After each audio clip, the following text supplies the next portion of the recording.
Cette soupe royale terre et mer est celle que vous devez poser sur vos tables avant chaque dîner. Tout le monde s'en léchera les doigts, elle est très simple à faire et en moins de 30 minutes. C'est parti!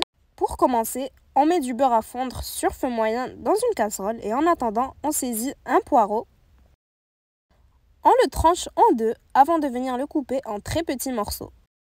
Bien sûr, n'oubliez pas de laver tous les légumes dans cette recette. On réserve le poireau dans un bol, puis on va saisir un oignon qu'on va également couper en petits morceaux. On le met dans le bol avec notre poireau en attendant que le beurre fonde. Une fois que c'est fait, on va pouvoir les ajouter à la casserole. On ajoute du sel ainsi que du poivre. Vous pouvez évidemment ajouter d'autres épices selon vos préférences. On remue bien le tout. On laisse cuire 5 minutes à découvert en venant remuer de temps en temps. En attendant, on saisit 200 g de poitrine de poulet lavée et on va la couper en petits cubes comme ceci. On la réserve dans un bol. Puis après 5 minutes de cuisson des poireaux et des oignons, on y ajoute notre poulet.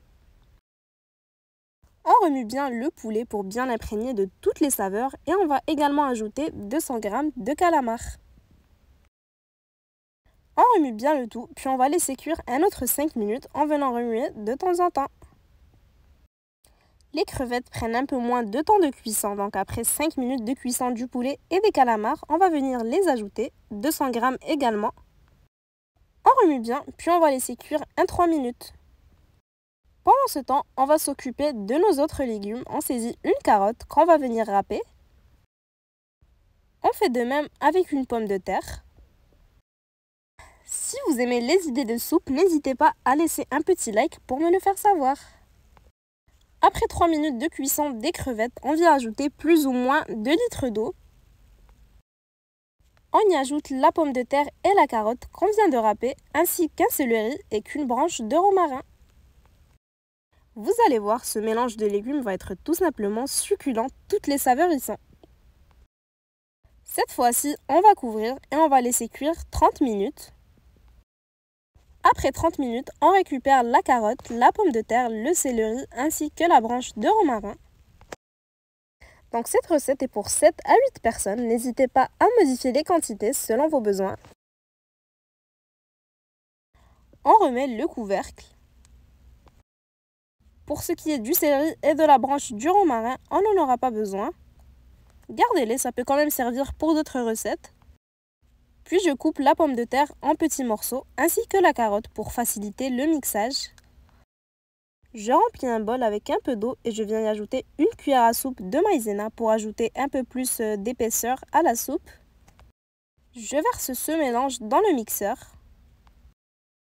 Et on va bien mixer le tout jusqu'à obtenir un mélange homogène.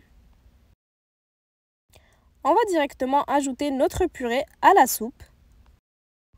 On remue bien. Ensuite, on va réhydrater 50 g de vermicelle dans un bol d'eau froide. Une dizaine de minutes suffisent, donc une fois que c'est fait, on va venir couper la vermicelle en petits morceaux et on va les saurer. On remue la soupe avant de venir y ajouter nos vermicelles. Donc comme vous voyez, c'est vraiment une soupe très complète. Si vous avez besoin de revoir certains ingrédients, tous les détails sont en description.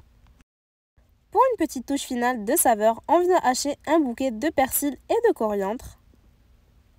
On le hache assez finement, comme ceci. Et on l'ajoute à notre soupe. On remue bien, puis du moment qu'on ajoute le persil et la coriandre, on va laisser cuire un petit 3 minutes avant de retirer du feu.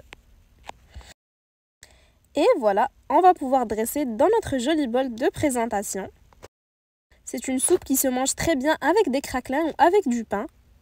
Donc c'est vraiment une entrée par excellence, elle ravira tous les invités. Elle peut même servir de repas si vous n'avez pas un grand appétit. Donc voilà, moi je l'ai accompagnée avec des craquelins de betterave, c'est très bon. Une explosion de saveurs à chaque bouchée avec les crevettes, le calamar, le poulet et tous les légumes. J'espère que la recette vous aura plu. Si c'est le cas, n'hésitez pas à la liker, à la partager avec vos proches. Et à bientôt pour de nouvelles inspirations.